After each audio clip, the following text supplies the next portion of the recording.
তোমাদের প্রত্যেককে আমার চ্যানেলে স্বাগত। আশা করি তোমরা সকলেই ভালো আছো। আজকে আমি ক্লাস 12-এর অর্থাৎ থার্ড সেমিস্টারের কিছু প্র্যাকটিক্যাল নিয়ে আলোচনা করব। এর আগের ভিডিওগুলোতে আমি ক্লাস 11-এর প্রায় সবগুলো বিষয় নিয়ে আলোচনা করেছিলাম এবং প্র্যাকটিক্যালগুলো পার্ট পার্ট করে আলোচনা করেছিলাম। তোমরা যারা এখনও সেই ভিডিওগুলো দেখোনি অবশ্যই দেখবে। তো আজকে আমি ক্লাস 12-এর অর্থাৎ থার্ড সেমিস্টারে তোমাদের যে নতুন প্র্যাকটিক্যালগুলো রয়েছে সেগুলো নিয়ে কিছু আলোচনা করব এবং কোন চ্যাপ্টারে কত নম্বর আছে সেগুলোকেও আমি বলে দেব। তো খুব মনোযোগ সহকারে শুনবে, তো তোমাদের খুব কাজেও লাগবে। তো তোমাদের ক্লাস 11-এর প্র্যাকটিক্যালে ফুল মার্কস হলো 30 অর্থাৎ 30 নম্বর থাকবে। সেরকম ক্লাস 12-এর যে পরীক্ষাটা হবে তোমাদের ফোর্থ সেমিস্টারে, তো এখানেও ফুল মার্কস থাকবে 30। তো ক্লাস 12-এ প্র্যাকটিক্যালে যে যে বিষয়গুলো আছে সেই বিষয়গুলো আমি পরপর আলোচনা করছি বা পরপর বলছি। তো এই পরের ভিডিওগুলোতে আমি প্রত্যেকটা বিষয় ধরে ধরে ভিডিও বানাবো এবং বলবো তোমাদের কীভাবে কী করতে হয়, সমস্যার সমাধানগুলো করে দেবো। তো আমার চ্যানেলটা অবশ্যই তোমরা সাবস্ক্রাইব করে রাখবে। তো চলো শুরু করি। তো তোমাদের সবার ফার্স্ট ক্লাস 12-এ যে ফার্স্ট বিষয়টি রয়েছে সেটি হলো স্ট্যাটিস্টিক্স। স্ট্যাটিস্টিক্স তোমাদের ক্লাস 12-এ সবার ফার্স্টে আছে প্র্যাকটিক্যালে। তো এই স্ট্যাটিস্টিক্সের মধ্যে তোমার টোটাল মার্কস থাকবে 5 নম্বর থাকবে। তো খুব মনোযোগ সহকারে শোনো। তো আমি কিন্তু পুরো 30 নম্বরের বিভাজন আমি এখানে দেখিয়ে দেবো, 30 মার্কসের বিভাজন আমি দেখিয়ে দেবো। তো তোমাদের খুব কাজে লাগে, ভিডিওটি খুব মনোযোগ সহকারে দেখো। তাহলে কি বললাম, সবার ফার্স্ট তোমাদের রয়েছে স্ট্যাটিস্টিক্স। এখানে মার্কস থাকবে 5 নম্বর। এই স্ট্যাটিস্টিক্সের মধ্যে আবার বিভিন্ন ভাগ রয়েছে। কি রয়েছে, সবার ফার্স্ট আছে টাইপস অফ ডেটা, মানে বিভিন্ন রকম তথ্যের ভাগগুলো রয়েছে, এবং রয়েছে টেবুলেশন প্রসেস, এবং রয়েছে কি যে বিভিন্ন রকম মিন, মিডিয়ান, মোড, এবং কি রয়েছে ডিসপারশন, মিন ডেভিয়েশন, রেঞ্জ, স্ট্যান্ডার্ড ডেভিয়েশন এবং রিলেটিভ মেজার। তাহলে দেখো কতগুলো বিষয় আমি বললাম। সব ফার্স্টে বললাম হচ্ছে বিভিন্ন রকম types of swords, types of data, types of data. 2 নম্বরে আছে কি টেবুলেশন প্রসেস,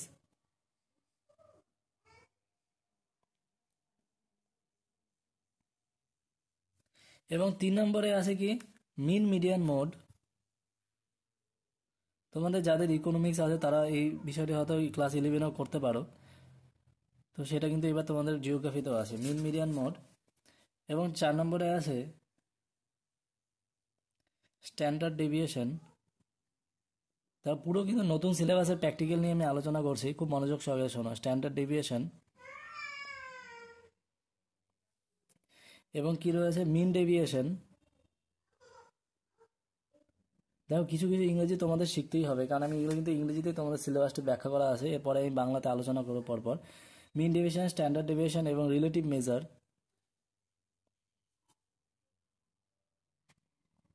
তো এই 4টি মিলে তোমাদের মার্কস হবে কত, 5 নম্বর। কেমন? পরপর ভিডিওগুলোতে আমি সবগুলো বিষয় কিন্তু আলোচনা করবো, আর তোমাদের কিন্তু সবগুলো বিষয়ই শিখতে হবে, কারণ ক্লাস 12-এর যে প্র্যাকটিক্যাল এক্সাম হবে সেটা কিন্তু বোর্ড থেকে আসবে। সুতরাং তোমাদের কোনোটি ছাড়ার কোনো বিষয় নেই, সবগুলো বিষয়ই তোমাদের শিখতে হবে। আর এগুলো শিখতে হলে অবশ্যই আমার চ্যানেলটি সাবস্ক্রাইব করে রাখবে। তাহলে সবার ফার্স্ট পার্ট কি স্ট্যাটিস্টিক্স, যেখানে এই 4টি পার্ট আছে, 4টি পার্ট মিলে নম্বর থাকবে 5 নম্বর। 2 নম্বরে আছে কি, 2 নম্বরে আছে কার্টোগ্রাম। কার্টোগ্রাম আছে এবং এর সাথে কি আছে থিমেটিক ম্যাপিং।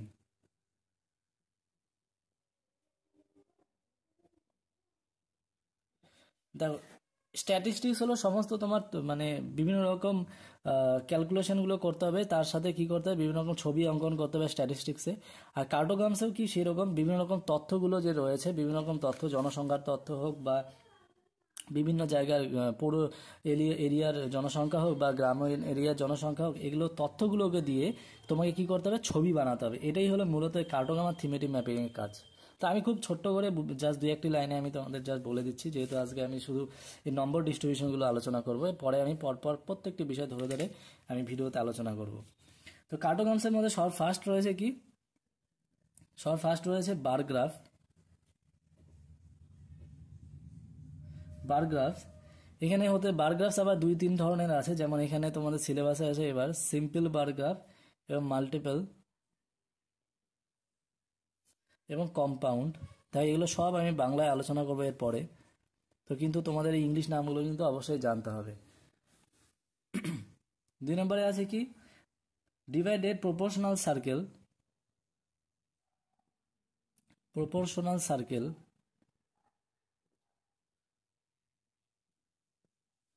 3 নম্বরে আছে ফ্লো চার্ট,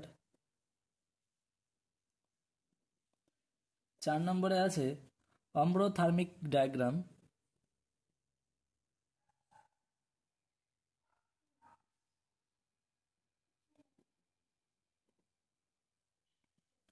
এবং 5 নম্বরে আছে কি থিমেটিক ম্যাপ, যার মধ্যে কি ডট এবং স্ফেয়ার। দেখো ইংলিশ নামগুলো কিন্তু তোমাদের অবশ্যই শিখতে হবে, ইংলিশ নাম দিয়ে ভয় পাবে না, কারণ তোমাদের প্র্যাকটিক্যালে কিন্তু ইংলিশ নামগুলো অবশ্যই মনে রাখতে হবে। তো সুতরাং আজকে আমি তোমাদের সিলেবাসে যেহেতু ইংরেজিতে দেওয়া, তো সিলেবাসে অনুযায়ী আমি ইংরেজিতেই তোমাদের এগুলো বলছি নামগুলো এবং নাম্বারগুলো ডিস্ট্রিবিউশন করছি। এরপরে যখন আলোচনা করব কোনটার ইংরেজি নাম এবং বাংলার নাম সবগুলো ধরে ধরে কিন্তু পরপর আলোচনা হবে। ডট স্ফেয়ার আছে এবং আইসোপ্লেথ এবং আছে ক্রোপ্লেথ।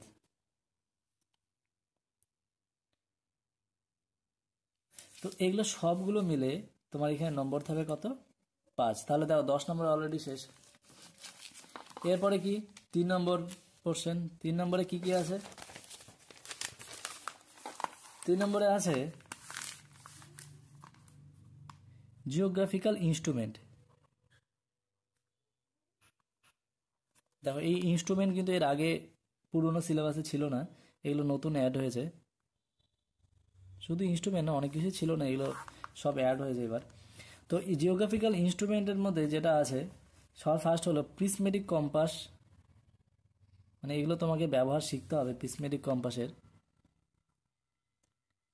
হ্যাঁ, এটা একটি যন্ত্র, এই যন্ত্রের ব্যবহার কোথায় কি আছে এটা কিন্তু তোমাকে জানতে হবে। প্রিজমেটিক কম্পাস রয়েছে 1 নম্বরে। 2 নম্বরে আছে পেবল ডায়ামিটার স্লাইড ক্যালিপার, যেটাকে বলা হয় পেবল ডায়ামিটার।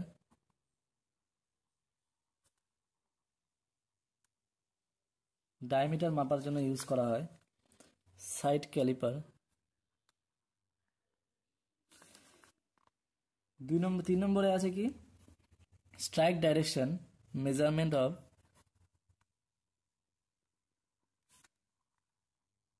Strike direction. তোমাদের কিন্তু প্র্যাকটিক্যালগুলো একদম 12-এর থার্ড সেমিস্টার শুরু থেকে কিন্তু শুরু করতে হবে, না হলে কিন্তু পরে গিয়ে এগুলো পারবে না করতে। তো এই কারণে আমি সবার ফার্স্টেই তোমাদের এগুলো নিয়ে আলোচনা করছি। এরপরে থিওরি বিষয়ে আলোচনা হবে, প্র্যাকটিক্যাল বিষয়ে আলোচনা হবে। তো ভিডিওগুলি দেখার জন্য অবশ্যই চ্যানেলটি সাবস্ক্রাইব করে রাখবে। তো কি বলে মেজারমেন্ট অফ স্ট্রাইক ডাইরেকশন, অর্থাৎ নতির দিক। হ্যাঁ, এটার সাহায্যে কি, এটা একটি যন্ত্রের সাহায্যে করতে হবে, সেটা হলো কি ক্লাইনোমিটার বলা হয়। তো এই ক্লাইনোমিটারের সাহায্যে কি স্ট্রাইক ডাইরেকশন দেওয়া হয়, অর্থাৎ কি নতির ডিরেকশন বা নতির দিক মাপা হয়। এবং 4 নম্বর কি আছে maximum minimum thermometer, maximum and minimum thermometer. এটা হলো আবহাওয়ার একটি যন্ত্র, যে দিনের সর্বোচ্চ এবং সর্বনিম্ন তাপমাত্রা কত আছে এই যন্ত্রের সাহায্যে মাপা হয়। তাহলে দেখো এই 4টি যন্ত্র কিন্তু তোমাকে শিখতে হবে। এর মধ্যে মার্কস কত আছে? এটার মধ্যে রয়েছে 5 নম্বর, তাহলে 15 নম্বর হয়ে গেল। এরপরে আরেকটি নতুন ইম্পর্টেন্ট জিনিস যেটা খুব বর্তমান যুগে খুবই দরকার, সেটা হলো যে রিমোট সেন্সিং এবং জিআইএস আছে।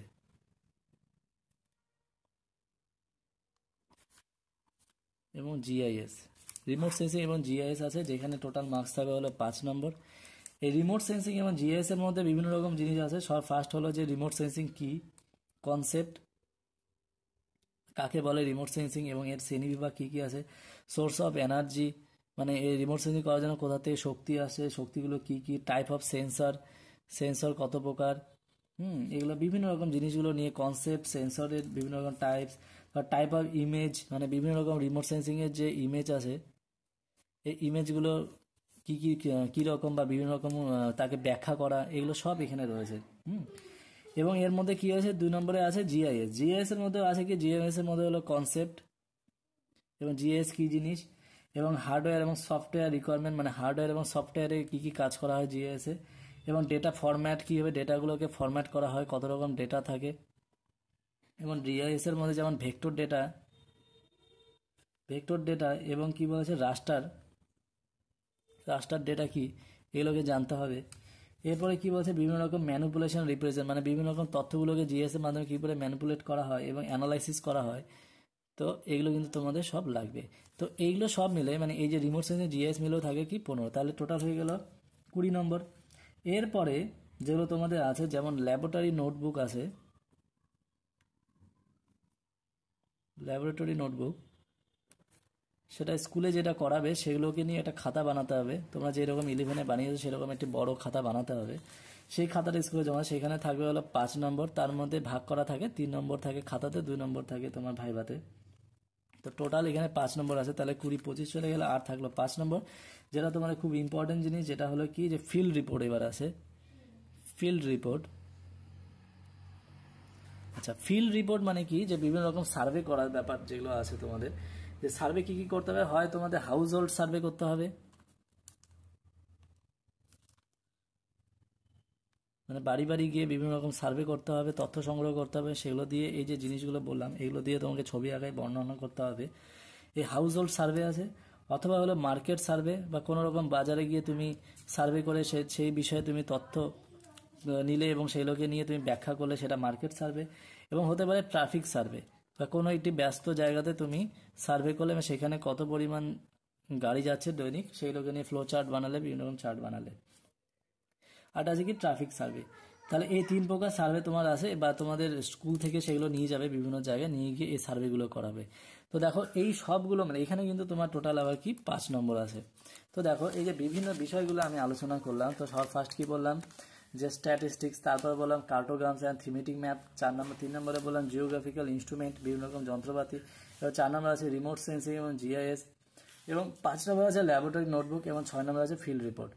তো এই 6টা জিনিস মিলে কিন্তু তোমাদের 30 নম্বরের পরীক্ষা এবার হবে ক্লাস 12-এ। আর খুব ভালো মতো মনে রাখো যে তোমাদের এই 12-এর কোশ্চেন কিন্তু বোর্ড থেকে হবে, সেই কারণে কোনো একটি জিনিসও বাদ দেওয়া যাবে না, পরপর সমস্ত জিনিস তোমাকে শিখতে হবে এবং খুব ভালো মতোই শিখতে হবে, কারণ সবগুলো জিনিসই তোমাদের নতুন, এর আগে এগুলো ছিল না। 2-1টা জিনিস ছিল, কিন্তু বেশিরভাগ জিনিসগুলো এর আগে ছিল না পুরোনো সিলেবাসে। তো নতুন সিলেবাসে এগুলো অ্যাড করা হয়েছে। খুব মনোযোগ সহকারে আমি ভিডিওগুলো দেখবে, আমি প্রত্যেকটি জিনিস নিয়ে আলোচনা করব, খুব ভালোভাবে প্র্যাকটিক্যালগুলো আমি তুলে ধরবো আমার ভিডিওতে। তো অবশ্যই চ্যানেলটি সাবস্ক্রাইব করে রাখবে। তো এর পরের ভিডিওতে আমি এই প্র্যাকটিক্যালগুলো পরপর আলোচনা করবো, এবং 12-এর বিভিন্ন রকম সেমিস্টার, 3rd সেমিস্টারের থিওরি সিলেবাস নিয়ে আলোচনা করব। তো সঙ্গে থাকবে। ধন্যবাদ।